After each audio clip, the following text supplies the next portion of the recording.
Si t'as loupé le cash investigation de hier soir sur le plastique, je te le résume en 5 points et je te propose 4 moyens d'agir. Salut, c'est Pierre de Changer le Monde en 2 heures pour apprendre à changer le monde à ton échelle. Et changer le monde, ça commence par bien s'informer. Et là-dessus, cash investigation fait du très bon boulot. Alors bienvenue dans le monde merveilleux du plastique.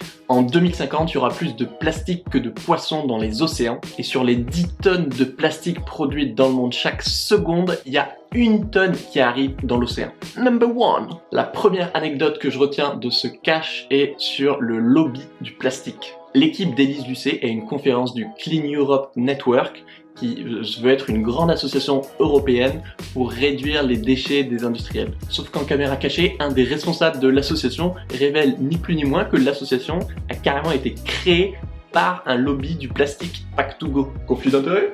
Non. Pire, la team d'Élise Lucet découvre qu'il y a un mec qui est le secrétaire de l'association et qui bosse aussi pour le lobby. Et les deux organisations ont leur siège dans le même immeuble à Bruxelles. Donc, ils s'y pointent pour essayer de leur poser des questions.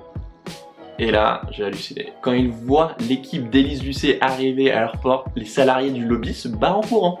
Et ils leur ouvrent pas. Ils font genre, il y a personne en fait. Number 2. Ce qui m'a marqué, c'est la stratégie des industriels de rejeter la faute sur nous, sur les citoyens. Entre-temps, ils ont réussi à attraper un des responsables de ce lobby qui leur dit: c'est pas nous, nous on n'a rien fait. Le coupable de la pollution, c'est le pollueur, c'est pas le producteur. Ah bon? Oui. D'accord, donc en gros, c'est les gens qui sont irresponsables, qui sont les pollueurs, mais c'est jamais les industriels qui fabriquent les objets. C'est ce que vous êtes en train de me dire? Ah, oui. D'accord. Oui. Pour vous, il n'y a aucune responsabilité des industriels Non. dans la pollution? Non.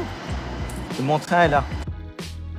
Pardon? Clairement, je prends pas la défense des citoyens qui jettent leurs déchets dans la nature, mais là, c'est quand même l'hôpital qui se fout de la charité. Le gros de la responsabilité, il est sur ceux qui produisent le plastique en amont, donc les industriels, qui pourraient très bien utiliser d'autres matériaux plus recyclables, ou mettre en place des systèmes de consigne en verre, ou des systèmes de vrac. Number 3. Ensuite, Cash fait un zoom sur le numéro 2 de Coca, qu'ils ont carrément envoyé un Américain pour répondre aux questions d'Élise Lucet. Depuis quelques mois, le PDG de Coca promet un monde sans déchets en 2030 dans la politique de Coca. Sauf que récemment, il y a un document interne de 2016 de Coca qui a fuité, écrit par la responsable du lobbying de Coca. Ce document dit noir sur blanc que Coca contre-attaquera s'il y a des projets de loi européens pour augmenter les taux de collecte de recyclage ou pour mettre en place des systèmes de consigne, alors qu'ils te vendent à fond le recyclage dans leur discours. La réponse du numéro 2 de Coca: ce document est vieux, il ne reflète pas notre nouvelle stratégie. Il l'a répété au moins 15 fois le mec. Pourtant, dans les années 20, aux États-Unis, c'est Coca qui a vachement poussé au développement de la consigne. La consigne, c'est t'achètes ta bouteille Coca en verre, 1,20€ au lieu d'1€, et quand tu reviens pour rendre la bouteille, et ben tu récupères les 20 centimes. Comme ça crée 0 déchet. Mais Coca a arrêté. Pourquoi? Parce qu'il faut gérer le retour de la bouteille et ça coûte cher. Number 4. L'équipe de Cash est allée en Tanzanie, là où il y a 6 ans, justement, Coca est passé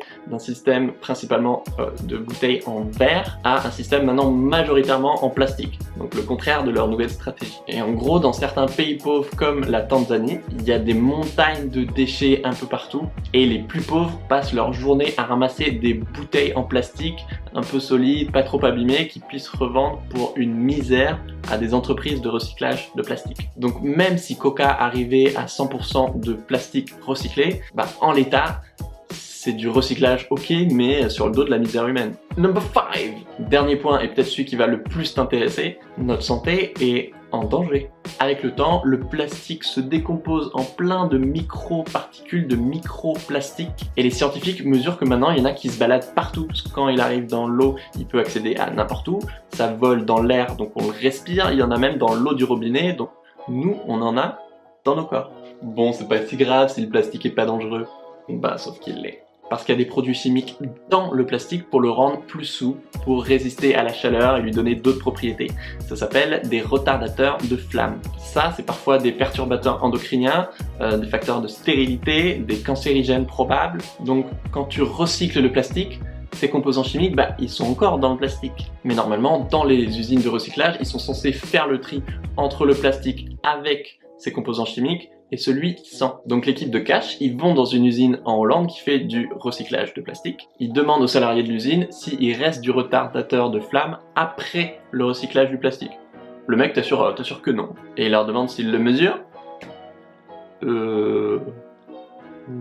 Du coup, par exemple, même si c'est interdit d'avoir ces composants chimiques dans des jouets pour enfants, ou ça peut être dangereux pour leur santé, il y en a quand même qui peuvent se retrouver dedans à cause du plastique mal recyclé. Merci Cash de faire ce travail d'investigation dont on a grandement besoin pour nous informer et pour faire passer un sale quart d'heure aux responsables. La bonne nouvelle, c'est qu'il y a une vraie prise de conscience, du moins en France depuis quelques années, mais par contre, il faut agir vite. La principale solution, c'est pas du tout le recyclage, parce que le meilleur déchet, c'est celui qu'on ne produit pas. La meilleure solution, c'est de produire moins de plastique à la source. J'ai pas de solution miracle, mais vous me connaissez, je vais vous proposer 4 moyens d'agir. 1. Tu peux rejoindre la campagne de boycott bienveillant sur i-boycott.org pour que McDo réduise ses emballages jetables. Et quand tu fais tes courses individuellement, tu peux boycotter les produits qui ont des emballages plastiques. Donc préférer les produits où il y a moins d'emballage, voire pas du tout, et acheter en vrac ou privilégier d'autres matériaux comme le verre. 2. Tu peux signer des pétitions. Je t'en mets une juste en dessous sur l'interdiction des pailles. Alors certes, c'est qu'une partie du problème, mais c'est une des pétitions qui a le plus de chances d'aboutir au moment où je publie cette vidéo, et donc c'est toujours ça de prix. 3. Samedi 15 septembre, il y a une plastique attack partout en France. Je te laisse découvrir le concept en dessous. Il y a aussi le World Cleanup Day, la journée mondiale pour nettoyer la planète. N'hésite pas à inviter des potes qui bossent dans l'industrie pour qu'ils voient de leurs propres yeux tous les déchets que produisent les entreprises qui sont dans la nature. 4. En mai 2019, regarde bien pour qui tu votes aux élections européennes, c'est là que se jouent beaucoup de choses. Par exemple, idéalement pour taxer le plastique à la source, clique ici pour voir ma super discussion avec Edeni sur le zéro déchet, ou ici pour voir mon rap énorme qui vous plaît trop sur les cotons-tiges en plastique. Et dis-moi en commentaire ce que tu as pensé du documentaire Cash ou de ce résumé. Ciao!